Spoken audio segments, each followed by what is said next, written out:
Welcome to Data Wars. Welcome everyone for another episode of Data Wars podcast. I'm your host Prashchandra Mohan, and with me is Ash Srivastava.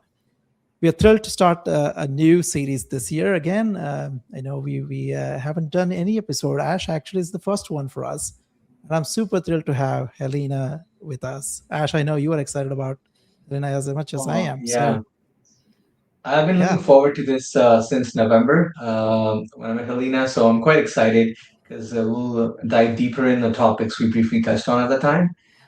So I can't wait. yeah, let's get started. Yeah, Ash. Right.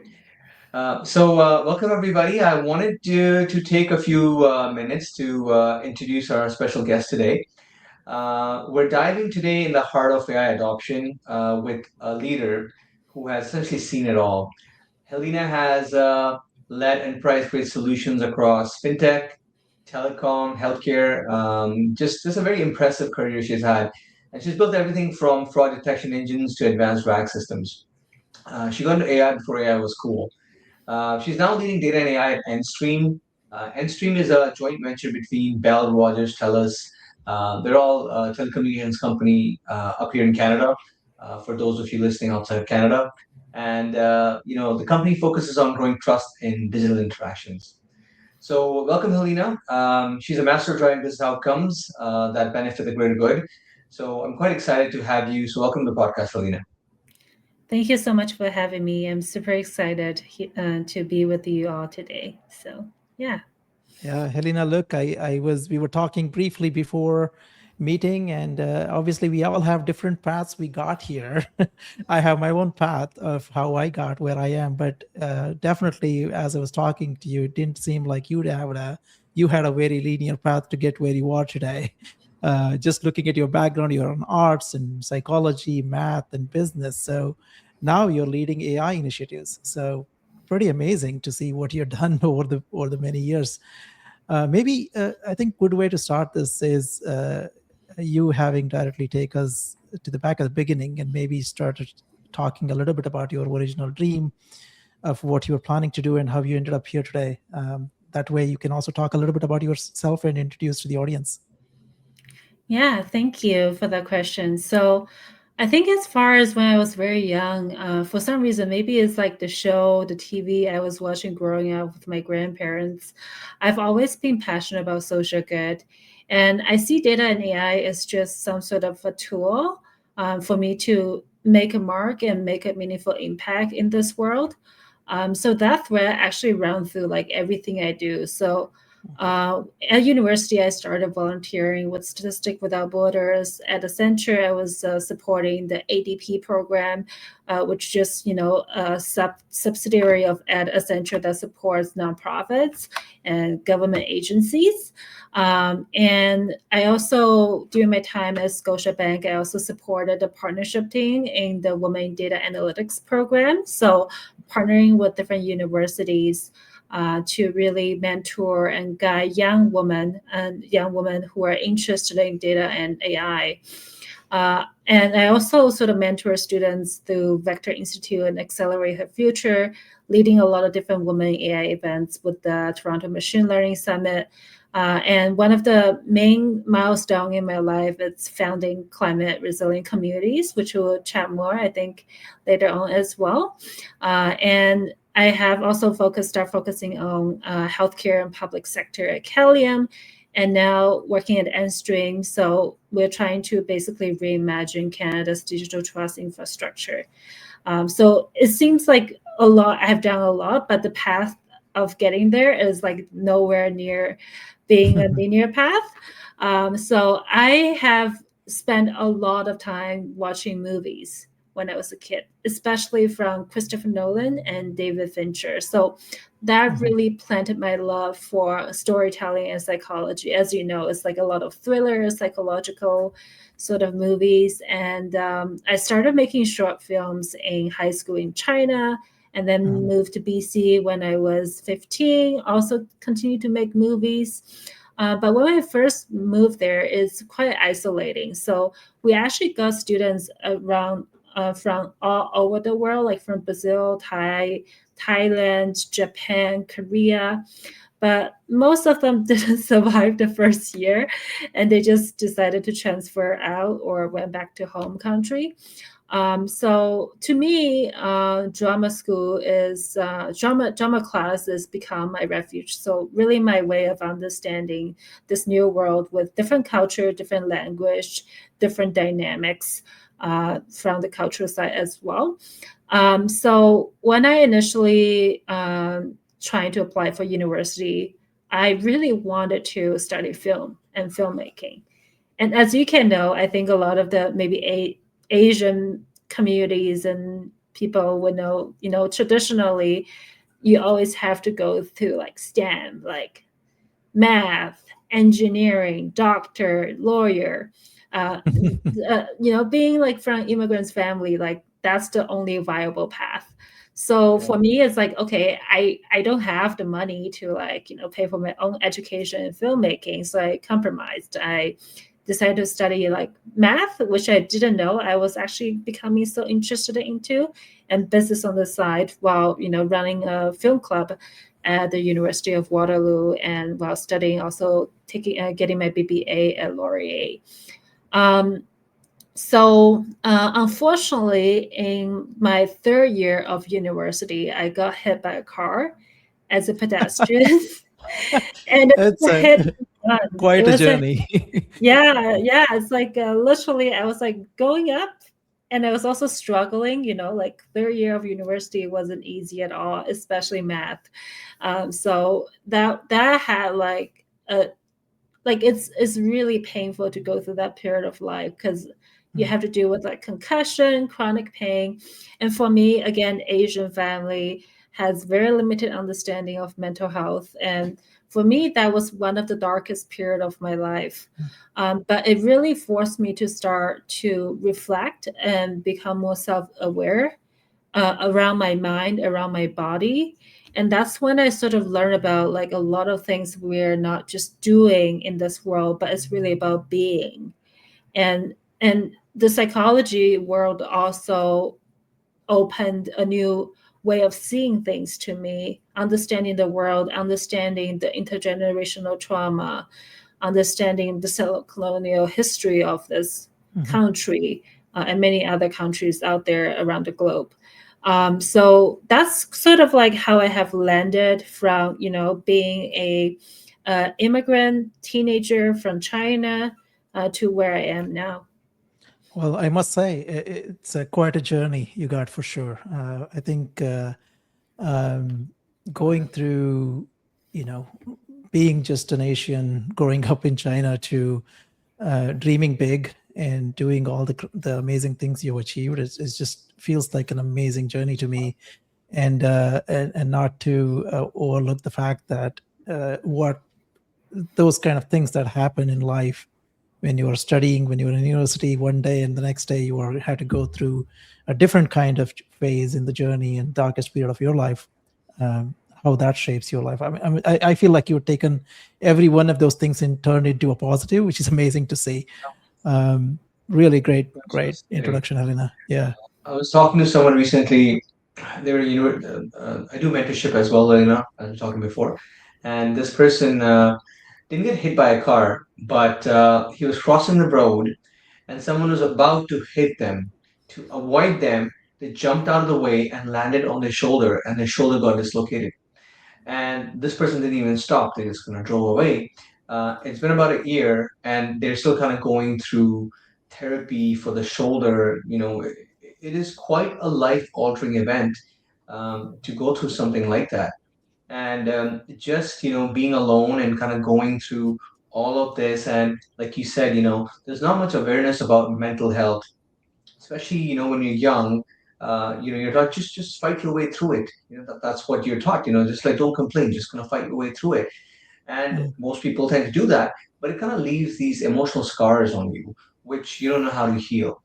And Waterloo or Laurier or most universities have counseling programs which people don't know about, where you can actually go and talk to a counselor. mm, And for those of you who don't know, there's no shame in going and talking to a counselor. It's like you have another person to kind of go and share what you're going through, and they're just listening patiently to you, and they'll take notes. and then go for next session. And what happens over some time is you start feeling better. You start thinking that, hey, somebody from this society, this culture, this city I live in is listening to me. And that is very helpful, for anybody going through what you have gone through. I love the fact that you have taken your life story and true to your being, filmmaking, you have started telling stories about it.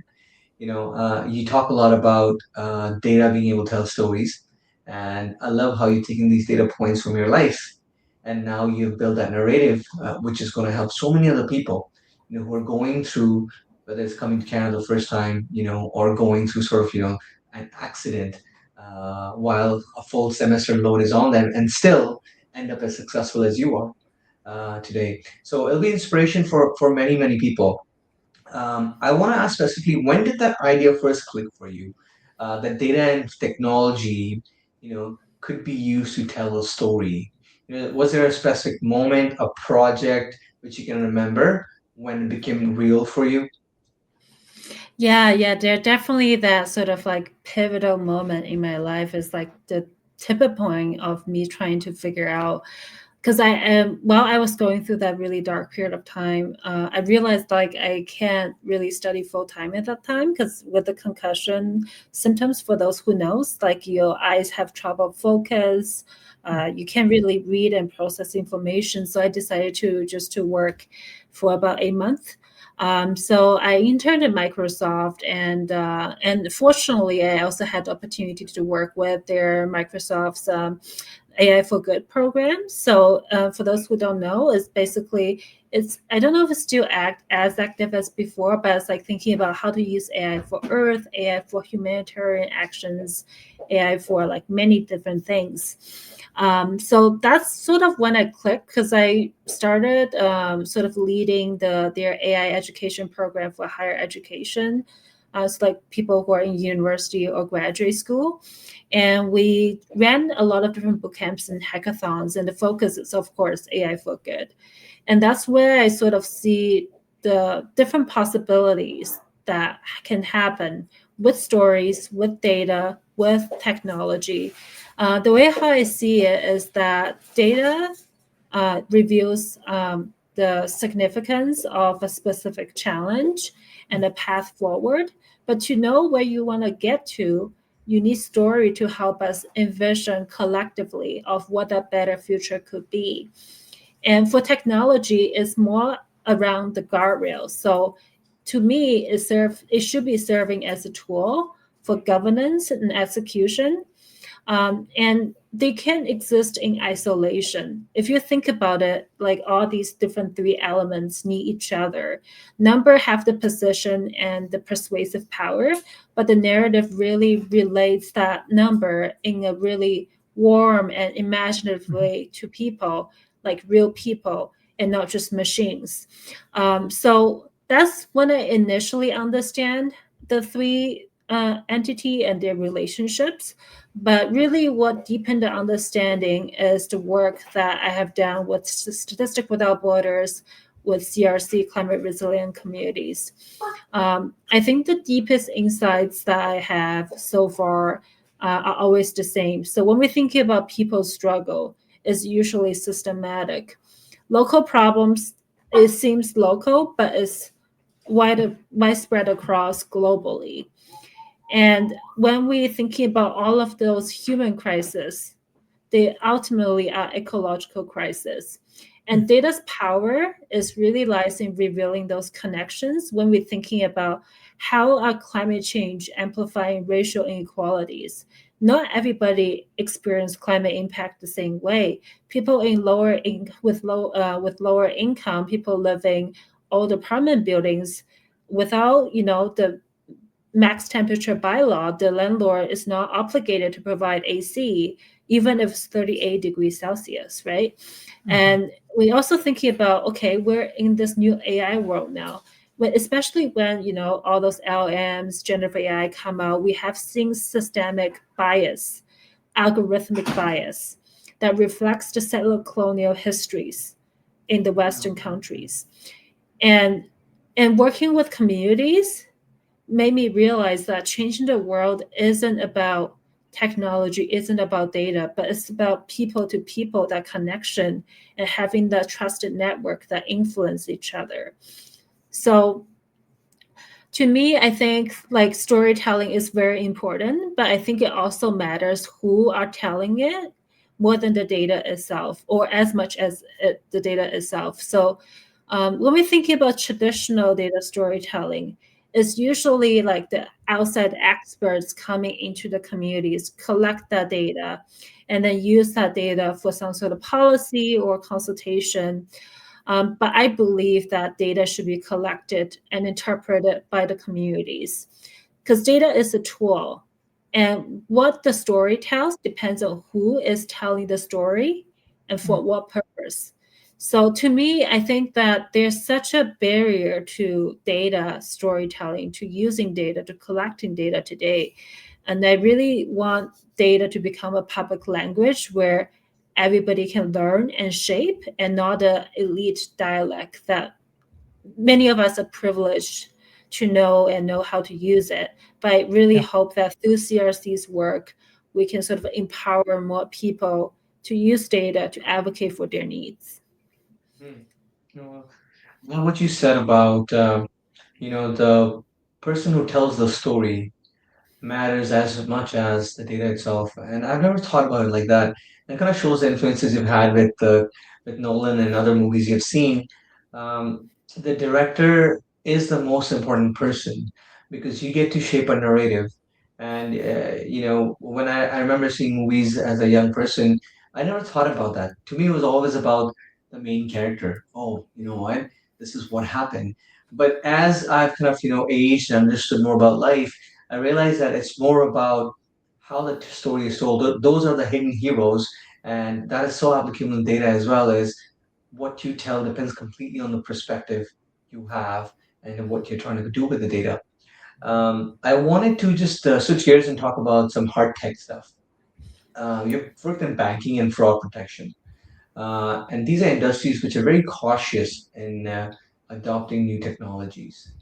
Everybody's talking about Gen AI these days. So when you're implementing something like RAG in a bank, how do you balance innovation with trust? And especially, when you look at insurance and banking and more conservative industries. And if you can tell our audience, like, what does that look like in practice when you're Mm-hmm. working through it? Yeah, there's when we're thinking about, despite the differences among different industries, they actually share a lot of similarity when it comes to building AI system for regular people, especially when it's B2C. So the core AI challenges are, and I sort of just summarize it into 3 points. The first one is about the trustworthiness of the data system, right? So ultimately, data is how we collect the data, how we analyze the data, how we use the data, which features we engineer, ultimately decide how do we use these relationship between these data points to make a decision for someone else, right? So it's very important that these data, first, is privacy preserving, data minimization. We don't use more data than is necessary. We don't collect more data than is necessary. And it's also about the accuracy of the label as well, right? When we're thinking about, for example, there is some hiring algorithm that were implemented in a company. And because it used historical data to train the algorithm, the historical decisions has been biased towards hiring maybe young, white men, right? So there's cases where it's not just about what we think, how accurate the data is, but it's also about the fairness and the bias within that data. And the second one is thinking about how do I actually, yes, we get this data set ready, but how do we implement ethical AI system, right? Mm-hmm. Sort of taking one example of what I built before, which is a recommender system.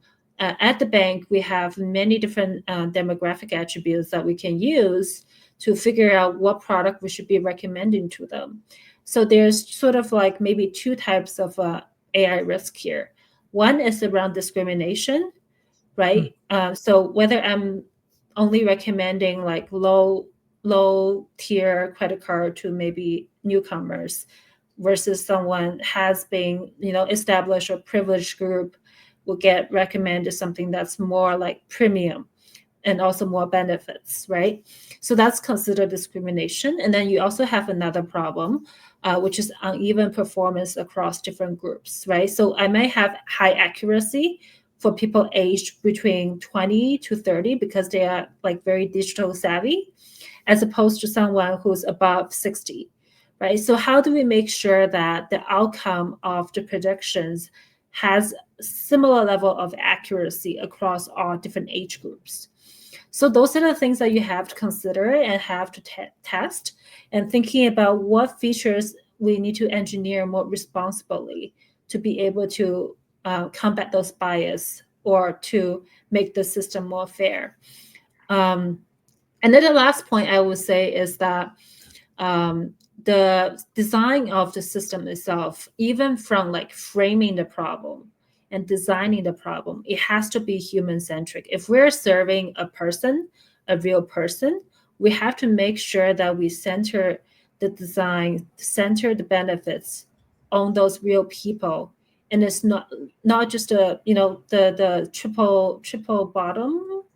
Oh, I'm missing the words, but planet, people, profit, right? So the triple bottom line, we have to balance them. We can't just over optimize for the business outcome, because ultimately, if your technology serve the people, you mm, will the business will also benefit from that too, because you're creating real value for real people. Yeah. mm, mm. Maybe I will jump in here and talk a little bit about the sort of the AI challenges that exist. Helena, in the tech industry, we all know that the AI industry specifically, it's a well documented fact that there's an aspect of challenges, a whole set of challenges when it comes to diversity and inclusion, right? And I'm a born Indian guy, and I feel sometimes, even though it may not be obvious for others, I feel sometimes I've been looked in certain way because of my skin color, right, or the way I speak, the way I pronounce some words, but I think you have a similar challenge as a woman of color in the space. What is your experience has been? Because we're talking about life as we get treated, and also there's an aspect of AI and how that interacts with people of color of different races and ethnicities, and from different backgrounds. So I'm curious to hear your thoughts on that. Yeah, I think this is a systemic problem, as we all know. Mhm. I definitely have been similar in your shoes as well. Like there are cases where I had my qualification being questioned. Like I remember one of the meeting with my client boss was like, "Where did you go to school? Where did you come from? Mm. How long you been working?" So that It can be definitely as happened. direct as that, or it can be as subtle as, "Oh, you Yeah. speak a good English." But yes, I do speak a good English because I studied from my birth. Just because I'm not born in here. Exactly. Yeah. We all So learn yeah, English growing up, even if we yeah. just an accent, that's not a way to sort of judge someone, right? Based Mhm. on someone's accent. It just sort of is unfair, and is sometimes it's not intentional, as I mentioned, it's very Yeah. systemic. Because like early in my career, I really thought that if I found the right company, the right team, the right leader, I could escape from this like racism, sexism, ageism, ableism, whatever ism that's out there. But I do realize that it's everywhere in many, no matter which part of the world you're in, there's always some sort of discrimination. Mhm. And to be completely honest, I like yeah. I Mhm. just want to say, Helena, and it's very true. Even if you go back to your home country, there's different kind of discriminations there. Yeah. So I think it's a human thing, Yeah. which we all have to face no matter where you are. Um, yeah, sorry, please continue. Yeah, yeah. I was just gonna say that, like, I think we all at some time like faced microaggression, which is, like the more subtle kind that Prash was talking about. And there's also direct aggression where a colleague literally start yelling at you. So it's like, all kinds. But to me, like, I guess like share a little bit about myself. I'm sort of neurodivergent in that sense. So to me, when I do face those incidents, like I do get sucked into this like darkness that sort of like swallows me. And then every time when this happened, and the less I speak up about it, the less I share about it, I feel like more sensitive, more fragile. And sometimes I feel like it's hopeless, right? Like there's nothing I can do to change the situation. Yeah. But I want to share something with everybody is that even though you're not in this alone. There's the reason why I'm where I am today is because there are leaders, other women, allies that stood up for me, right? So when I do, raise these concerns, they validated my experience, they call out the people, and most importantly, they believed in our lived experience, right? So that really restored my hope that we can drive meaningful change even with all the flaws within the system, right?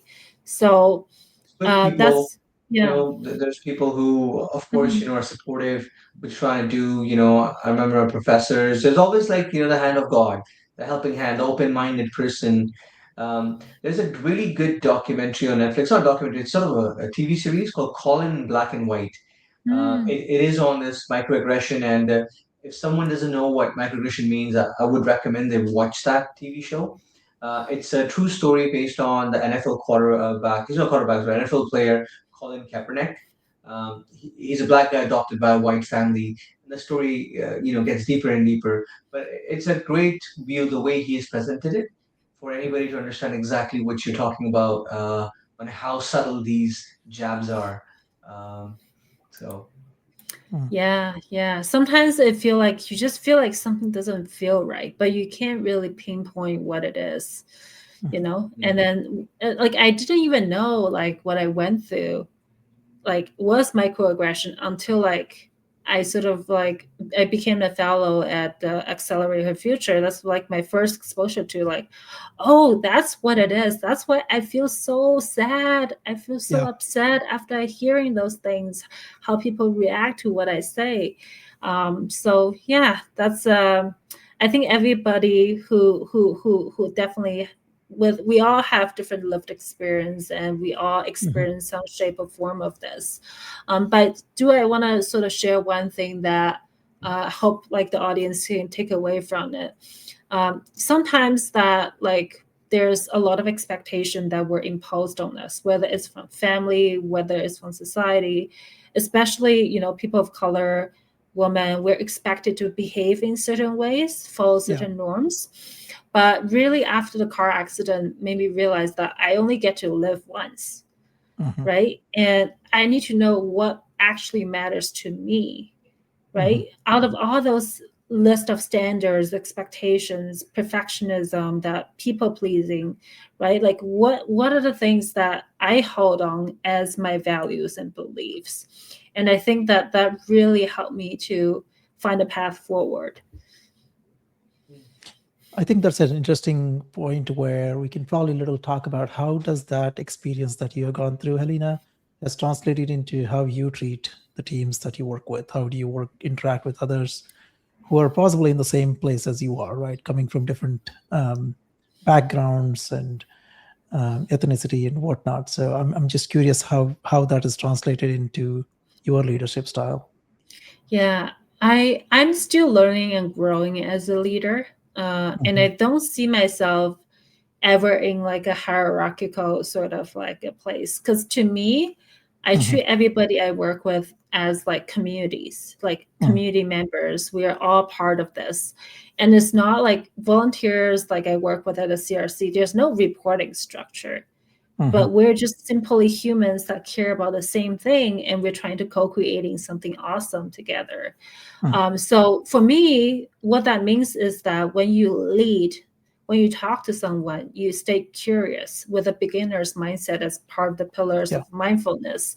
You withhold the judgment when they say something. Listen deeply, like actively listen to what someone is trying to say, and try to understand them rather than preparing something to say after that as a response. And I find that building trust is also very crucial. That requires me to be very vulnerable, of course, within appropriate boundaries, because sharing your achievement is just, sorry, sharing your struggles is just as important as sharing your achievements or your ideas or wins or anything.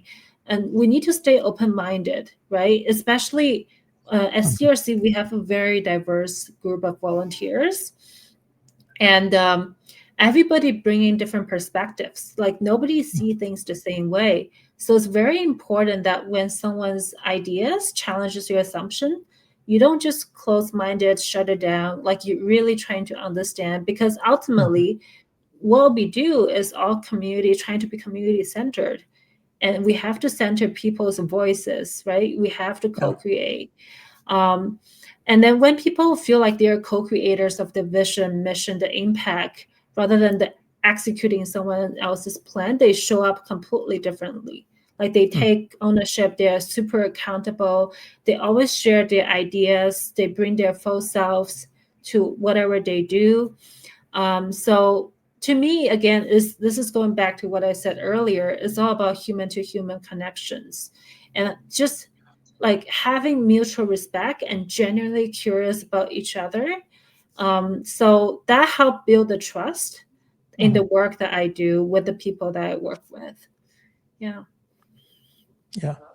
Helena, that's very powerful.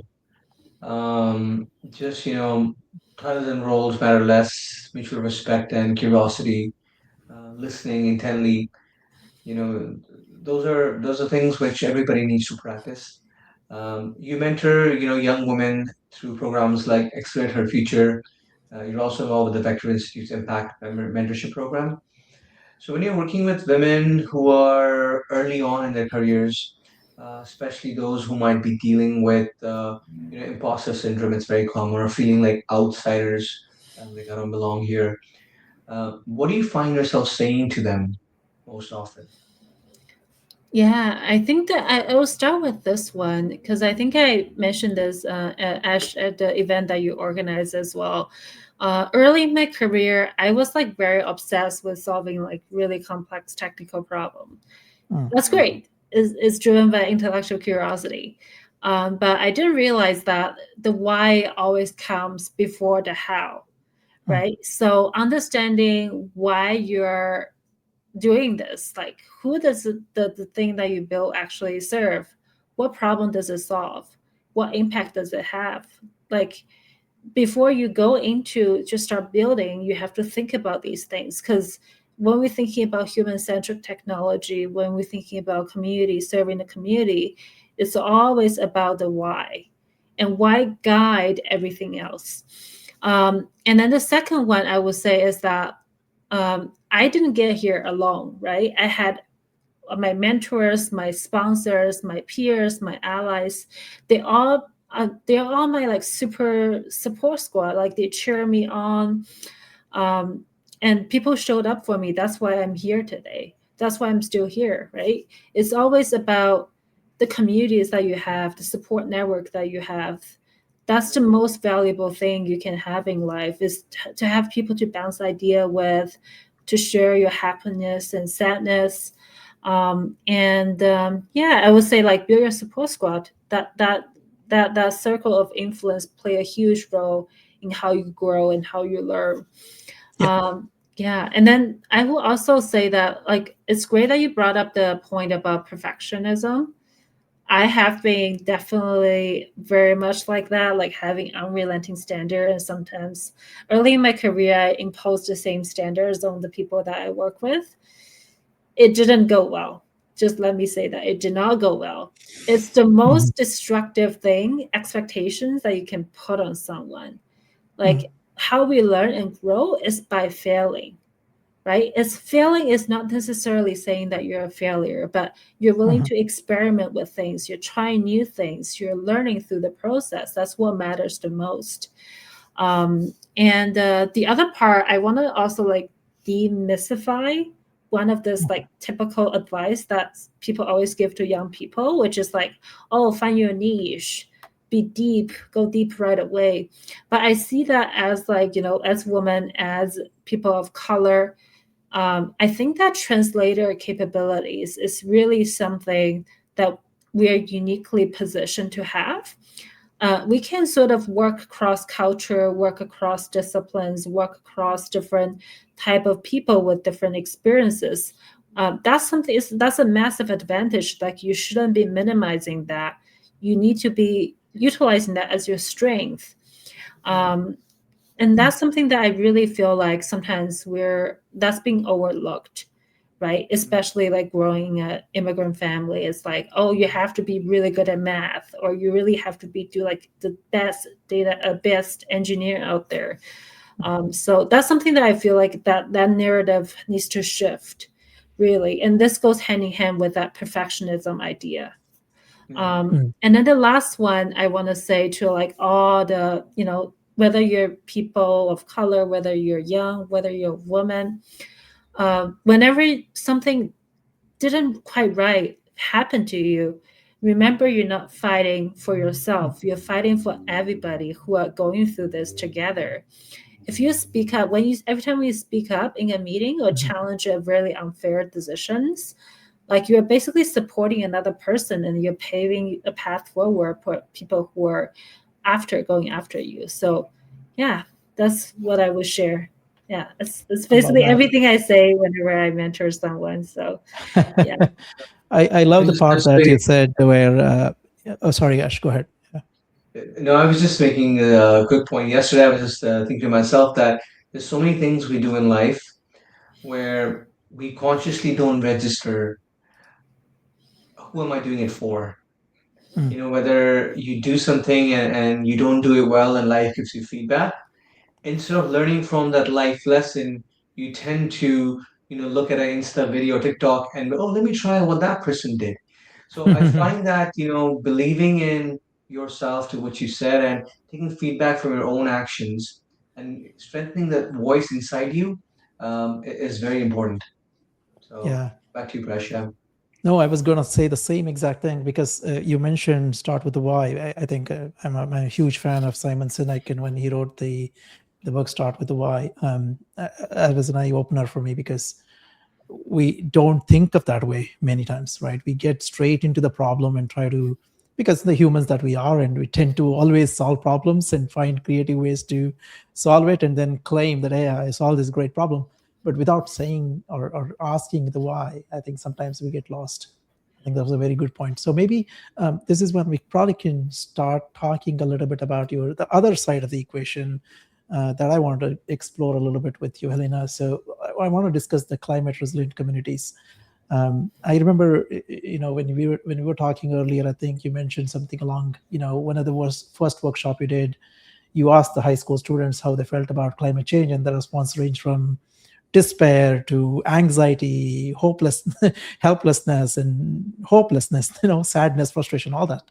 So, but still, when you ask them if they wanted to learn and skill up and help be a change maker, and they're all eager to say yes to solve that problem. So it's an inspiring thing for me when I think about that kind of mindset, as is a big problem we have in front of us, but it's very dangerous thing. But here is, we are all willing to help and make it better.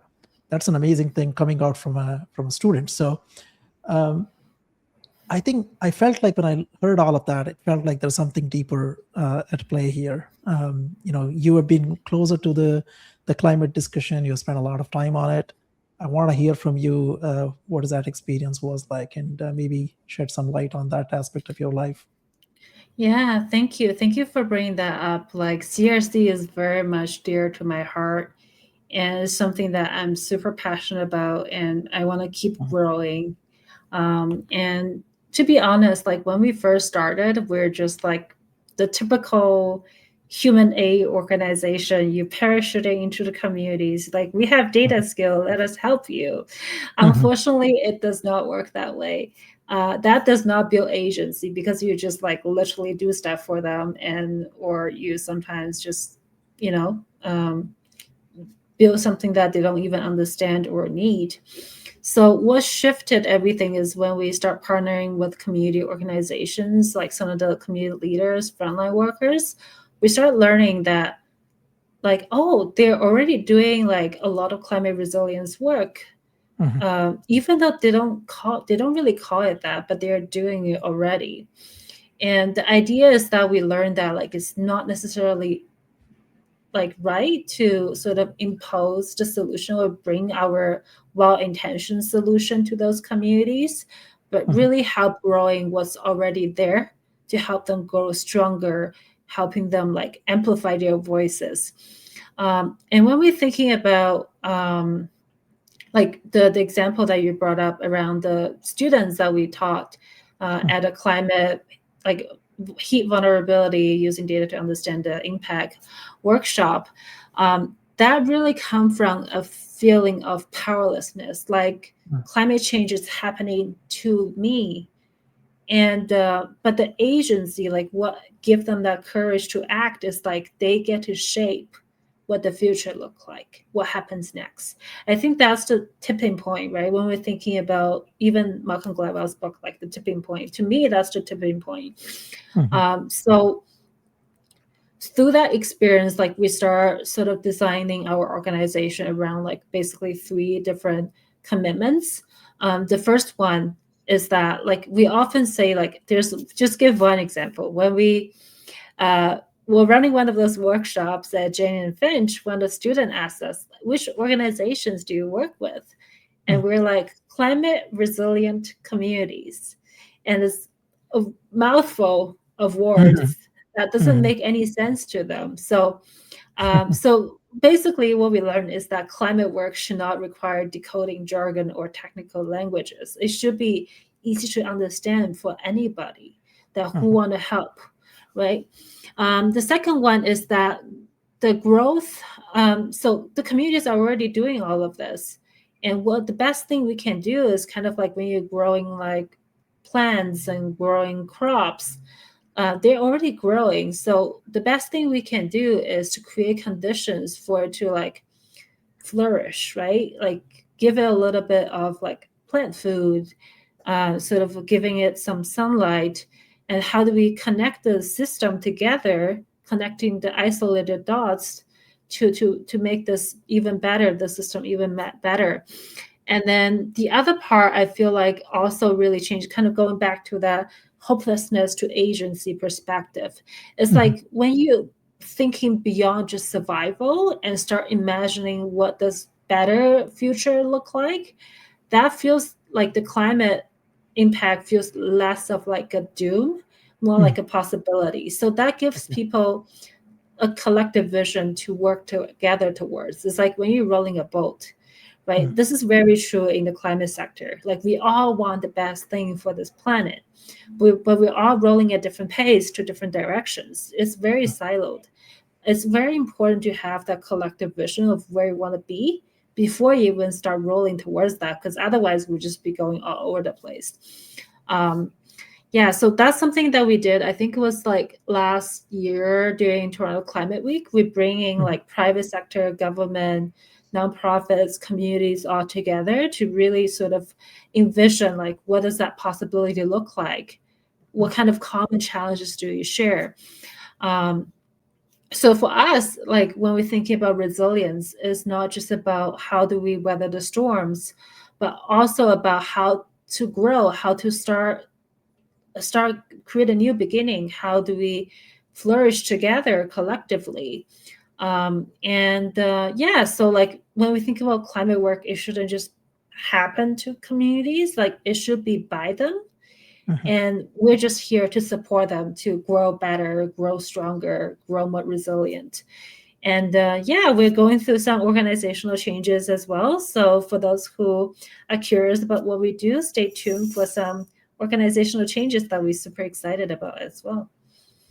That's amazing, Lena. I think we should definitely keep learning about how the progress you're going to make there and what changes you're trying to bring. Ash, I think you want to talk about the prevention. Just wanted to, to similar lines, you've led data engineering and prevention now through Statistics Without Borders. And you've also built predictive models to inform interventions against human trafficking in the US. You've also kind of worked on fraud systems at Scotiabank. So, just out of curiosity, are the patterns of bad actors in financial fraud similar to patterns in trafficking networks? You know, what transfers and what's fundamentally different? Yeah, I think the skills to sort of like solve them is very similar. Ultimately, it's about like detecting different patterns, understanding the relationship between all the bad actors with like high risk, low risk, etc., and looking for anything that's abnormal. But the challenging piece is always like you close one door, the Mhm. fraudster, the bad actor will open another door. So that's always a challenge, and data AI does help with that. Um, but I think the deeper connection here, ultimately going back to the why, right? Why we're doing fraud detection, why we're doing these like human trafficking intervention. It's really about the vulnerable population, these kind of bad actor target. When we're thinking about the grandparent scams, when we're thinking about women, gender diverse people, um, like my work at Prevention Now really made me realize the importance of like digital trust for marginalized communities. When we're thinking about like people who just came here recently, when we're thinking about, like I said, like women, gender diverse people, especially single mom with a child, with a child or children, these we see similar vulnerability factors like economic instability, lack of social support, immigration status, isolations. So these become the targeting factors for like human trafficking or from like scam, from fraud. They're not random. Like I said, like they're doors that's wide open. These are the systemic gaps that the perpetrators are like literally exploiting from day in day out until we close that door, right? So it's very similar at core. Like the why is really about how can we better protect these vulnerable people from falling into these like schemes and criminal schemes, right? And understanding where people are vulnerable really help us identify like what kind of early intervention we can do before the harm occurs. um, but I do think that the stake in banking versus like human trafficking are completely different, right? So in banking, you're blocking a transaction. In human trafficking, you're literally trying to save people's life. The pathway is a lot more complex. And like when we're thinking about the data, like when we work with the human trafficking data, it's very limited. The actual records are really low. Most of the data that we depends on are the open source data on like homelessness, on like census data, on criminal data from the I think I can't remember the acronyms, but yeah, from all those different sources. And both taught me sort of the same lessons that we need Mhm. to really grow trust and like protecting life is important, but it's also about enabling life. And especially when we're thinking about the world that we're in right now, like it's super divided. So it's really increasingly urgent for us to find ways to grow trust together. And that's why I sort of left my previous company to join EnStream now. Yeah. Yeah. I just wanted to say, Helena, it's beautiful the way you connect themes, and I've seen that in general about different aspects of your life. Um, you turned my question around from, technology question into, hey, you know what? It is technology is secondary. The focus needs to be on vulnerable people. Whether it's a scam or even trafficking, you have to figure out what moments are people vulnerable in. I love that answer. And really try to build trust. Like it's such a flip to my question that, I'm blown away by that answer. Thank you. Yeah. Helena, look, as we head towards a bit of a wrapping up section of this podcast, I think one thing in my mind is it comes down to some of the fundamentals we are seeing, right? Many AI-related work and research that seem to have become completely disconnected from humanity in many sense. I think we can all agree to some degree with that. We are talking about this, little earlier as well when we were talking about biases and racial discrimination, etc. So if we don't focus enough on these and the connection, it can make those already discriminated groups be further excluded from the society and from the digital world, which is the last thing we want to have.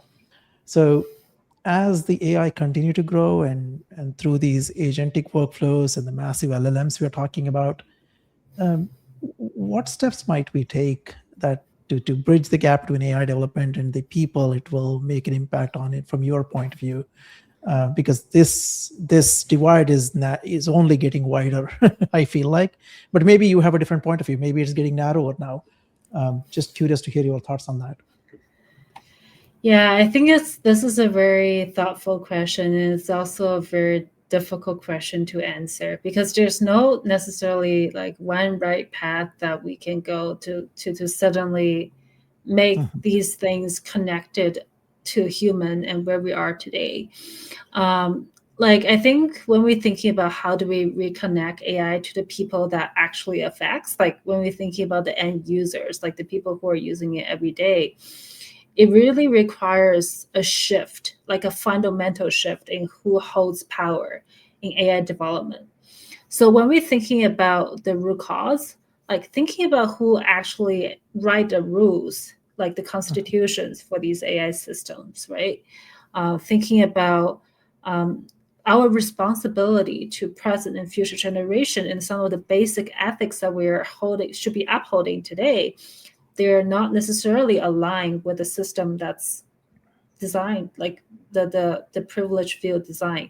Like one way to think about it is like, yes, it's okay to experiment in the sandbox, but when you put a flawed system into vulnerable people's hands, it can really change someone's life. It means that that person might just take their own life, like teenagers, right? There's real consequences to this all, and then I think the gap is both widening and narrowing at the same time. It's like a constant push and pull motion because we do see like there are researchers like Joshua Bengio, Timnit, Sarah Hooker. They're doing a lot of responsible AI work, and that's very encouraging to see. And I've been also reading this book called Abolishing Fossil Fuel. And it's really about, it's not necessarily about climate change, but it's about successful social movement in history.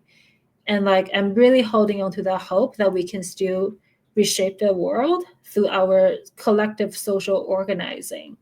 So it's really a push and pull. And I really hope that something that we can do is that when we're thinking about how do we redistribute those powers, we need people most affected to be the co-designers and the decision makers, not just the research subjects or end users, right? Like thinking about who do we serve versus the people who are building it, the demographic looks very different. And that also means that we need more independent institutions, research institutions, more community-led AI governance, not just like, the powerful few dictate the constitution of these AI systems. And we also need to think about some structural changes in who get funded and what get platformed, right? I do think that despite all the challenges, we still need to fight for this equity and inclusion in how we develop AI from just being a human being's perspective. And this will always, like, the AI will come and go. Like we went through AI winters, right? And I really think that we need to center the rights of ordinary people and even animals and plants in just a natural ecosystem. And we need to really build an AI that reflects the world that we want and not necessarily the bias we have inherited from the histories that has happened over the in the past, right? So that's what I really want to see, and that's what I guess like I'm trying in the limited time and limited energy that I have to do this through EnStream, through CRC. But I really urge everybody to sort of get out of that, the relationship with the AI system and reflect on what you can do differently to sort of help shape things, help push things to the right direction that collectively benefits everyone on this planet. Yeah. Yeah, that's amazing. I mean, I'm amazed by the work you're doing in this space. I think we need folks like you who can who have the right mindset. One last question, just as we wrap up that section, is you were at the very good intersection of corporate tech and also the grassroots organizing of CRC and Without Borders and all other things you're doing. It's somewhat almost believable now that the AI power is somewhat concentrated in the hands of privileged few. Do you see in a few years that power being distributed? So folks who are marginalized, folks who are ingenious, groups who are disabled, they also start benefiting from the advancements in AI, or is just an aspirational wish at this point? I wish that can be the case, but I'm also not going to pretend that we're anywhere close to that. When we're thinking about the current AI systems, like it systemically excludes like indigenous people, racialized communities, women, gender diverse people, disabled, neurodivergent, blah, blah, blah, blah, like basically everybody else, okay? And when I think about some of these AI systems, they are reinforcing the colonial, extractive, exploitative patterns that have repeated throughout human history. Like, it's like the wars, it's like the climate change. Like, when we're thinking about the impact of AI, whether positive or negative, it's impacting people in a disproportionate way. Like the people who benefit from the system are usually the ones who are already privileged, and the people who get laid off, who didn't have the resources to transitioning to a different industry or upskilling, they're being disproportionately impacted in a negative way. And then when we even thinking about the data centers that power all these generative AI, and thinking about the communities that these data center locates in, it does consume unreasonable amount of electricity, like power and water. It might threaten some basic resources for these communities down the line. And also thinking about, when we talk about earlier, when teenagers who are, they're not the first time interacting with the system. And even thinking about a lot of university students, high school students who are using this, there's an increasing reliance on these AI systems to help them to think. Like, it's like offloading thinking. And that's the scary piece. It's like when you asking these AI system to solving all the problems to you, where does that self-awareness and inner growth come from, right? It's ultimately alternating how a human interact with everybody else. I don't know if you've all seen the meme of like employer, the hiring manager, and potential hire just texting each other through ChatGPT, like knowing what questions to ask, how to answer questions. That was so hilarious. And we have completely really left our imagination to the hands of the GPTs now, and exactly, we don't want to do one single thing for ourselves. Everything has to be through GPTs. Yeah, and when we're thinking about the inherent like bias or like the traditional way of solving things, especially when we're thinking about like researchers, that's where the originality, the innovation that needs to come from, like people merging different perspectives, thinking about new ways to solve a problem. That's very crucial for us to, like when we're thinking about redistributing that power, that's where that power comes from. It needs to come from the people, right?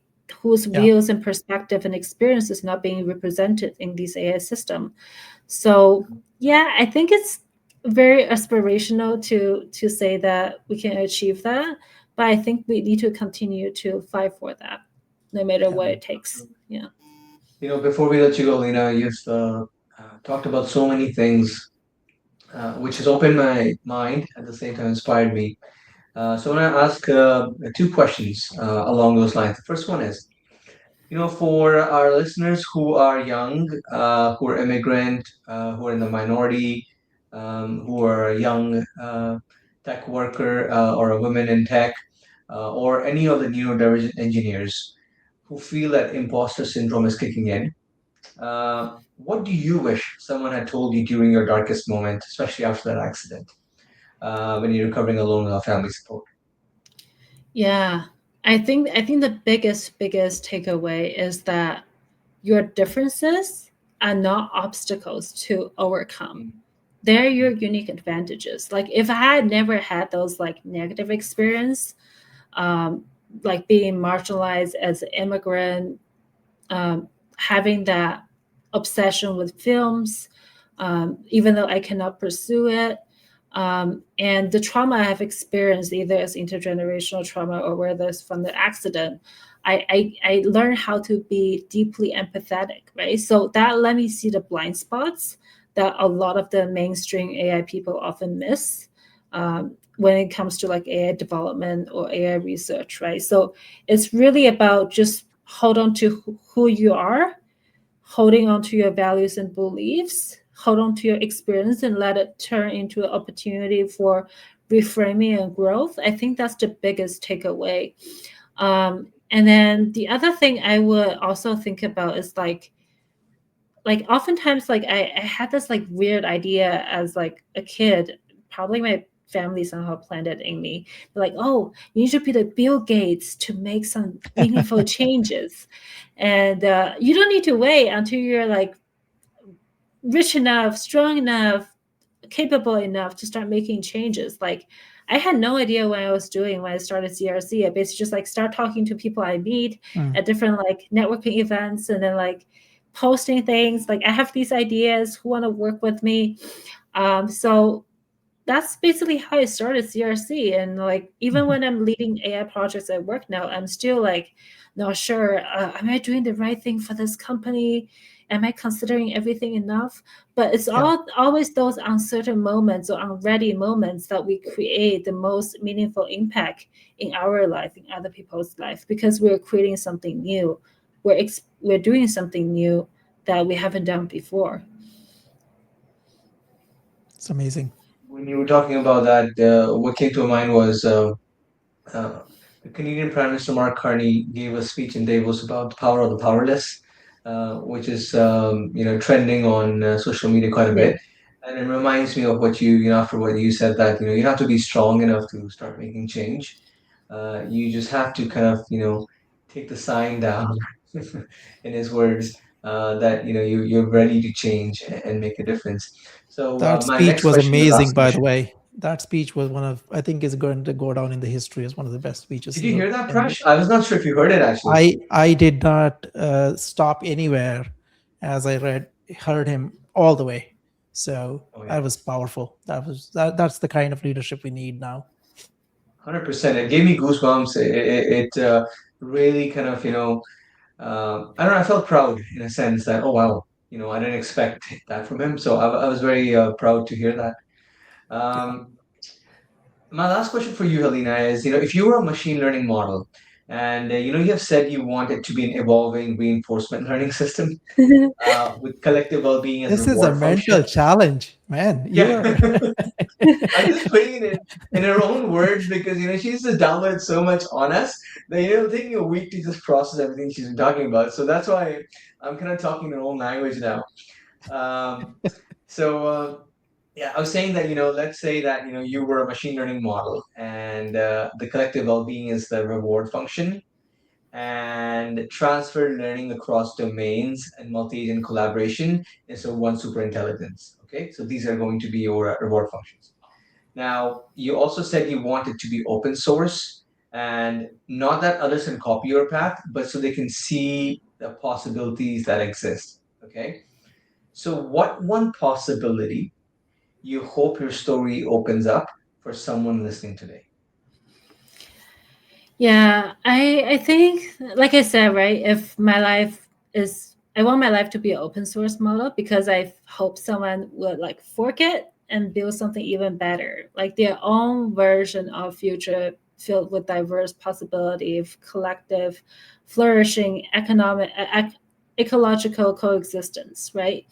So I think the best possibility that we can all create is basically finding something that we can do for the humanity from this planet and just positively impact each other's life, no matter how small, in what ways, but really human, animal, planet, whether it's really about alleviating suffering or igniting hope. Because like I have been there feeling hopeless and really feel like there's no meaning to my life. I go through like an existential crisis every 4 years, unfortunately. I'm like, why am I here? What I'm doing? Um, but really, I think as the immigrant girls who lost teenagers to like bullying in schools, or who was told to abandon my filmmaking dreams, and who unfortunately got hit by a car, but I did recover and I'm still battling the systemic discrimination every day. But I can, at the same time, I can still lead AI initiative in companies. I can still start an organization about something that I'm really passionate about, and I care about, continue to mentor the next generation, hoping that, really sowing that seeds of hope in everybody that I touch. That's what I'm trying to do. And at the same time, like, you can't hold on to your values. If you are determined, you will find your way, and you will create a possibility that you never even dreamed of. Right? It's really about be true to yourself, listen to yourself, and simply being yourself. And I think that's where this open source model can be forked and then build on top of it. That's my open source model. Basically, be true to yourself and live your life and being who I you are. absolutely Yeah. love that. In fact, I'm proposing that could be our title of this podcast.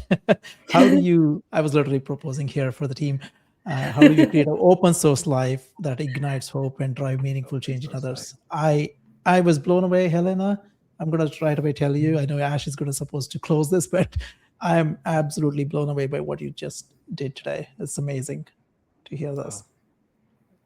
Thank you so much for having me here. Like, you all asked so thoughtful questions and done so much extensive research. So really appreciate everything that you have sort of like shared, and as well as just, inviting me here to sort of share what I'm thinking. So really appreciate that. Yeah. Ash, time Where to and wrap how up. can people connect with you, Helena? Um, I do have a personal website. It's just literally my name, like helenau.ca. And I'm also available on LinkedIn. You just have to search up my Chinese name, which is like Qiaoshan, Qiaoshan, last name YU, and I will pop up as the first option. That's fantastic. Well, thank you, Helena, for your time, and it was great talking to you. And I can't wait for the audience to hear this. We'll be connecting soon. Thank you both. Alina, thank you so Uh, much. Okay, there you guys have it. Another awesome episode of Data Wars podcast with me and Ash, my co-host. So we'll bring a lot more of these this year, and I'm really happy that we kicked it off with Helena, who has been an amazing, amazing guest. Thank you, Helena. Have a great day, and all of you who are listening to us.